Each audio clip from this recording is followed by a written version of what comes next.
ভাবুন তো, আটলান্টিক মহাসাগরের বুকে ছড়িয়ে থাকা মাত্র কয়েকটি ছোট আগ্নেয় দ্বীপের একটি দেশ। জনসংখ্যা মাত্র 6 লাখের কাছাকাছি। নেই বিশাল অর্থনীতি, নেই বিশ্বখ্যাত কোনো ফুটবল লিগ, নেই কোটি কোটি ডলারের অবকাঠামো। অথচ সেই দেশই বিশ্ব ফুটবলের সবচেয়ে বড় মঞ্চে উঠে এসে এমন লড়াই উপহার দিল যা দেখে পুরো পৃথিবী বিস্মিত হয়ে গেল। আজকের গল্প সেই দেশকে নিয়ে, কাবো ভার্দে, যাকে অনেকেই এখনো কেপ ভার্দে নামেই চেনেন। এটি এমন এক জাতির গল্প যারা প্রমাণ করেছে ফুটবলে শুধু অর্থ বা জনসংখ্যা নয়, সাহস, শৃঙ্খলা আর বিশ্বাসও ইতিহাস লিখতে পারে।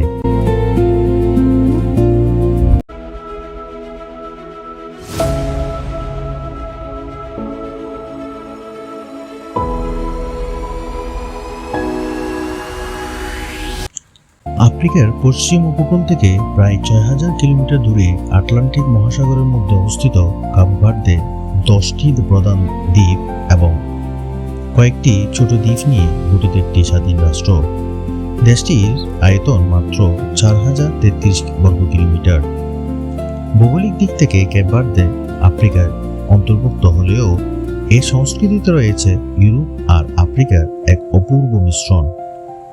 এর রাজধানী প্রায়া, যা সান্তিয়াগো দ্বীপে অবস্থিত।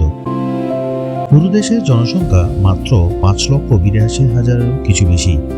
অবাক করার মতো বিষয় হলো, কেপ ভার্দে মূল ভূখণ্ডে যত মানুষ বাস করেন তার চেয়ে অনেক বেশি মানুষ প্রবাসী হিসেবে আমেরিকা ও ইউরোপে বাস করেন। আর এদের প্রধান ধর্ম হলো খ্রিস্ট ধর্ম, যার মধ্যে সিংহভাগই রোমান ক্যাথলিক। সরকারি ভাষা পর্তুগিজ, তবে সাধারণ মানুষ ক্রিওল বা কাবো ভার্দিয়ান ভাষায় কথা বলে। দেশটির মুদ্রার নাম কেপ ভার্দিয়ান এসকোডো। আফ্রিকার অন্যতম স্থিতিশীল গণতান্ত্রিক রাষ্ট্র হিসেবে কেপ ভার্দের আন্তর্জাতিক সুনাম রয়েছে। মজার বিষয় হলো, আজ যে দ্বীপগুলোতে লাখ লাখ মানুষ বাস করছে, একসময় সেখানে কোনো মানুষই ছিল না। 1500 শতকে পর্তুগিজ নাবিকরা এই দ্বীপগুলো আবিষ্কার করে এবং পরে এখানে উপনিবেশ স্থাপন করে। এরপর পশ্চিম আফ্রিকা থেকে হাজার হাজার মানুষকে দাস হিসেবে এনে এখানে রাখা হতো। ধীরে ধীরে আফ্রিকান ও ইউরোপীয় সংস্কৃতির মিশ্রণে গড়ে ওঠে এক নতুন জাতি, নতুন ভাষা এবং নতুন সংস্কৃতি। সেই কারণেই আজকের কেপ ভার্দের মানুষদের মধ্যে আফ্রিকান ও পর্তুগিজ দুই ঐতিহ্যেরই প্রভাব দেখা যায়।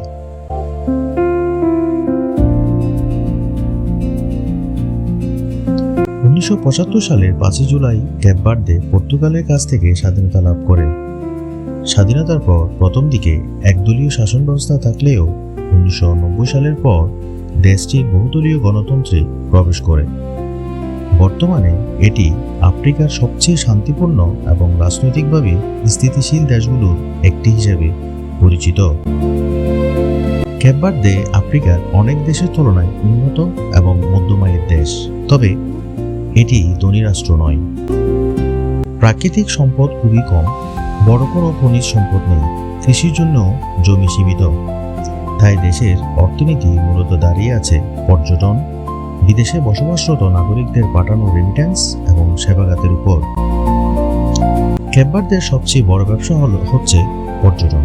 ইউরোপ থেকে লাখ লাখ পর্যটক প্রতি বছর এর সমুদ্র সৈকত, আগ্নেয়গিরি, পাহাড় এবং প্রাকৃতিক সৌন্দর্য দেখতে আসেন। এছাড়া মাছ ধরা, সামুদ্রিক পণ্য, ছোট আকারের কৃষি এবং বন্দর ভিত্তিক বাণিজ্যও অর্থনীতির গুরুত্বপূর্ণ অংশ। বিদেশে বসবাসরত কেপ ভার্দিয়ানদের পাঠানো অর্থ দেশের অর্থনীতিতে বিশাল অবদান রাখে। এবার আসি ফুটবলের গল্পে। ফুটবল মাঠে কেপ ভার্দের জাতীয় দলকে ডাকা হয় ব্লু শার্কস বা নীল হাঙ্গর নামে। ফিফা র্যাঙ্কিংয়ে একটা সময় তলানিতে থাকা এই ছোট দেশটি 2026 ফিফা বিশ্বকাপে কোয়ালিফাই করে ইতিহাস সৃষ্টি করে।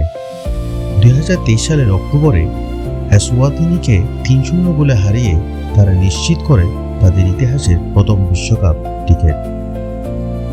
বিশ্বকাপের গ্রুপ এইচে যখন তারা স্পেন, উরুগুয়ে এবং সৌদি আরবের মুখোমুখি হয়, সবাই ভেবেছিল তার স্রেফ উড়ে যাবে, কিন্তু চ্যাম্পিয়ন স্পেন, উরুগুয়ে এবং সৌদি আরবের সাথে ড্র করে বিশ্বকে তাক লাগিয়ে অপরাজিত থেকে তারা চলে যায় নকআউট পর্বে।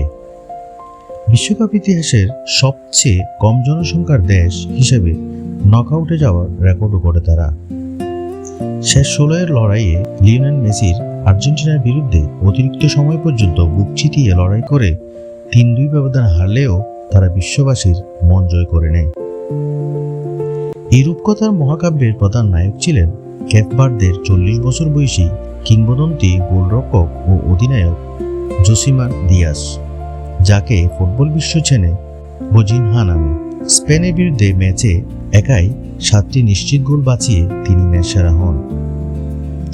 বিশ্বজুড়ে ফুটবল বিশ্লেষকরা বলতে শুরু করেন, এই দলটি ভবিষ্যতের জন্য বড় বার্তা দিয়ে গেছে। সীমিত সম্পদ, ছোট জনসংখ্যা এবং অল্প সুযোগ সুবিধা নিয়েও কিভাবে একটি দল বিশ্বমঞ্চে প্রতিদ্বন্দ্বিতা করতে পারে। কাবু ভার্দে তার জীবন্ত উদাহরণ। তাদের গল্প শুধু ফুটবলের নয়, এটি বিশ্বাস, সংগ্রাম এবং আত্মসম্মানের গল্প। আজ যখন কাবু ভার্দের নাম উচ্চারিত হয়, তখন মানুষ শুধু একটি ছোট দ্বীপ রাষ্ট্রকেই দেখে না, তারা দেখে এমন এক জাতিকে যারা অসম্ভবকে সম্ভব করার সাহস দেখিয়েছে। হয়তো তাদের হাতে এখনো বিশ্বকাপ ওঠেনি, কিন্তু তারা জিতে নিয়েছে বিশ্বের মানুষের শ্রদ্ধা। কারণ ফুটবলের ইতিহাসে অনেক চ্যাম্পিয়নের নাম লেখা থাকে ট্রফির পাশে, আর কিছু দলের নাম লেখা থাকে মানুষের হৃদয়ে। কাবু ভার্দে ঠিক সেই দ্বিতীয় তালিকার একটি নাম, যারা প্রমাণ করেছে স্বপ্ন যদি যথেষ্ট বড় হয়, তাহলে ছোট কোনো দেশেও একদিন পুরো পৃথিবীকে